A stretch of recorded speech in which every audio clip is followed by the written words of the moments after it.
Hello. Sir, আমি state bank থেকে বলছি। হ্যাঁ বলুন। স্যার, রিসেন্টলি আপনার সেভিংস অ্যাকাউন্টে কোনো বড় ট্রানজ্যাকশন করেছেন? বড় ট্রানজ্যাকশন? এই শুনছো, হ্যাঁ তুমি কি ব্যাংক থেকে বড় অ্যামাউন্টে টাকা তুলেছো? হ্যাঁ, ওর অ্যাডমিশনের জন্য তুললাম না। হ্যাঁ হ্যাঁ। স্যার, আপনার অ্যাকাউন্ট সিকিউরিটি রিজনে লক করা হয়েছে। কেন? স্যার, আপনার কেওয়াইসি ডিটেলস আপডেট নেই। তো? স্যার, আপনার অ্যাকাউন্ট আনলক করার জন্য আপনার পার্সোনাল ডিটেলস চাই। হ্যাঁ বলুন। স্যার, আপনার পুরো নাম। সঞ্জয় রায়। স্যার, আপনার ডেট অফ বার্থ।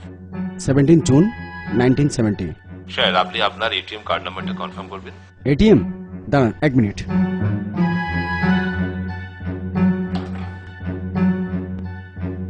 জিরো 0671926073230639।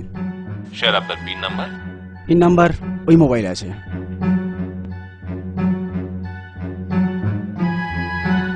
হ্যাঁ 72। দাঁড়ান, আপনি কার সাথে কথা বলছেন আর কাকেই বা পিন নাম্বার দিচ্ছেন? ব্যাংকার। যা কিছুই হোক না কেন, ব্যাংকার কখনোই আপনার পিন নাম্বার চাইবেন না। যে কেউ ফোন করুক না কেন, আপনার pin, CVV number, OTP, password এবং আপনার পার্সোনাল ডিটেলস কারোর সাথে শেয়ার করবেন না।